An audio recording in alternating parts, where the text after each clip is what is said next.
आज जब आप इतिहास हमसे पढ़ोगे तो आपको लगेगा कि हां सर, कुछ ऐसे ही पढ़ना चाहिए था। एक एक बात आपको क्लियर हो जाएगी। हम इतिहास के बारे में जानेंगे और कैसे पढ़ेंगे, स्टेप टू स्टेप अभी आपको समझ में आ जाएगा। एक एक चीज आपको देखनी है, क्लास बीच में छोड़कर नहीं जाना है। देखो जरा, एक ग्रीक भाषा का शब्द है, ग्रीक भाषा का शब्द है, इसे ही यूनानी भाषा भी कह सकते हो आप। ग्रीक भाषा का शब्द है हिस्टोरिया, हिस्टोरिया, जिसका अर्थ होता है छानबीन कर जानकारी प्राप्त करना, खोजबीन कर जानकारी प्राप्त करना।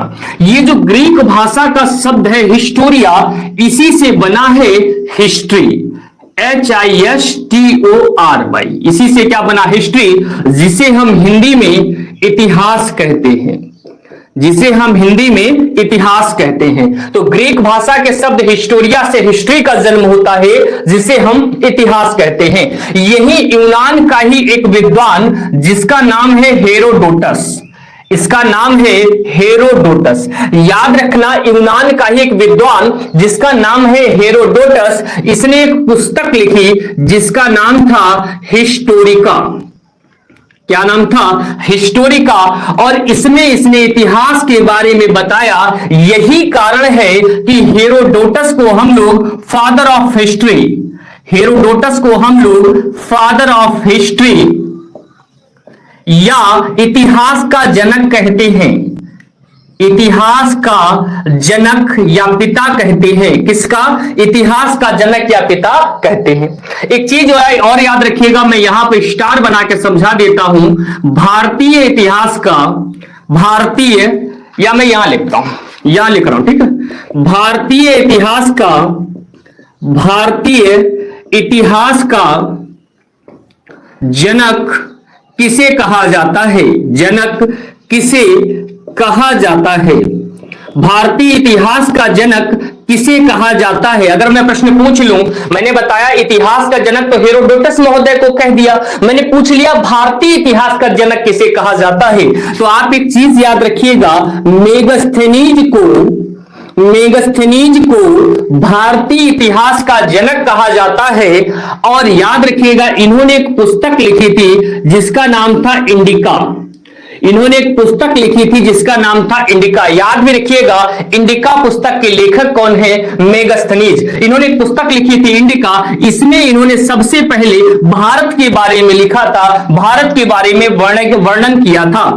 मेगस्थनीज का एक छोटा सा परिचय अगर मैं देना चाहूं तो यह यूनानी राजदूत थे जो चंद्रगुप्त मौर्य के कार्यकाल में, चंद्रगुप्त मौर्य के कार्यकाल में भारत आए थे, या शासनकाल में लिख लो, चंद्रगुप्त मौर्य के शासनकाल में भारत आए थे। और इन्होंने एक पुस्तक लिखी थी जिसका नाम था इंडिका, और इंडिका पुस्तक में इन्होंने भारतीय इतिहास के बारे में बात की थी। इसलिए जब परीक्षा में प्रश्न बने कि भारतीय इतिहास का जनक किसे कहा जाता है, तो जवाब होगा मेगस्थनीज को। लेकिन अगर पूछेगा हिस्ट्री का जनक कौन है, फादर ऑफ हिस्ट्री कौन है, तो जवाब होगा हेरोडोटस। क्या जवाब होगा? हेरोडोटस। अब एक चीज और समझिए, क्या जैसे हम इतिहास की परिभाषा पर चलें, इतिहास क्या होता है, हम कैसे किसी चीज को आइडेंटिफाई करेंगे कि ये इतिहास है अथवा नहीं है। जब कभी भी ऐसी सिचुएशन आएगी तो एक बार परिभाषा पर नजर डालते हैं। इतिहास की परिभाषा होती है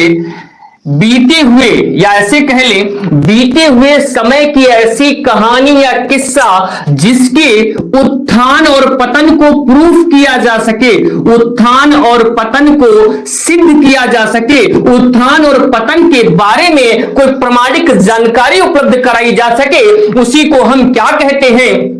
उसी को हम इतिहास कहते हैं। मेरे प्यारे भैया समझिएगा, इतिहास क्या है? तो इतिहास प्राचीन काल में बीती हुई ऐसी घटनाएं जिसके उत्थान और पतन को आप सिद्ध कर सके, प्रूफ कर सके, तो उसे इतिहास कहते हैं। मेरे प्यारे प्यारे बच्चों, आपके मन में एक प्रश्न आया होगा कि सर हम ये बता दीजिए उत्थान और पतन को सिद्ध कैसे करेंगे। तो उसके लिए मैं आपको बता देता हूं, हमारा जो इतिहास है इसके जो स्रोत हैं, सोर्स, उसके क्या क्या सोर्स है, तो इसके लिए मैं 3 बातें आपको बता देता हूं। हूं, अगर कहीं पर इन तीन में से कोई भी कंडीशन फॉलो होती है तो आप डंके की चोट पर कह दीजिए कि गुरुदेव ये इतिहास होगा। वो तीन बातें कौन कौन सी हैं? पहला है पुरातात्विक स्रोत, पुरातात्विक स्रोत, पुरातात्विक स्रोत। पहला क्या हथियार दिया मैंने तुम्हें ये पहचानने के लिए कि इतिहास क्या है, उसके लिए पहला बता दिया पुरातात्विक स्रोत। पुरातात्विक स्रोत का मतलब क्या होता है? जैसे अवशेष हो गए, अवशेष हो गए, सिक्के हो गए, स्मारक हो गए, ऐसी चीजें। ये अगर इससे रिलेटेड कोई डिटेल है तब भी आप उसे क्या कहोगे? इतिहास कहोगे। दूसरा हथियार जो है वो साहित्यिक। दूसरा क्या है? साहित्यिक। साहित्यिक में क्या है? धार्मिक भी है और अधार्मिक भी है। जैसे हमारे वेद हो गए, हमारे पुराण हो गए, गीता हो गई, कुरान हो गई, ये सब चीजें क्या है? साहित्यिक है। असाहित्यिक की बात कर ले तो अर्थशास्त्र हो गई, किसकी? चाणक्य की अर्थशास्त्र हो गई, इनकी क्या नाम, इनका मेगास्थनीज की इंडिका हो गई। ऐसी चीजें किसमें आ जाएंगी? साहित्यिक में आ जाएंगी। तो सबसे पहले हमने क्या बताया? पुरातात्विक स्रोत होना चाहिए। दूसरा क्या बताया? साहित्यिक। और तीसरा बताया विदेशी यात्रियों, विदेशी यात्रियों द्वारा दिए गए वर्णन, विदेशी यात्रियों द्वारा दिया गया वर्णन। मेरे प्यारे बच्चों ये चीज समझना, क्या जो विदेशी यात्री आते थे तो अपनी किताब में कुछ लिखते थे, अगर वहां पर कोई प्रमाणिक वर्णन मिलता है तो भी ये क्या बन जाता है? इतिहास बन जाता है। एक बार हम नजर डालेंगे इतिहास क्या होता है, इतिहास के बारे में बात करेंगे तो एक बात समझ लो, ग्रीक भाषा का एक शब्द है जिसका नाम है हिस्टोरिया।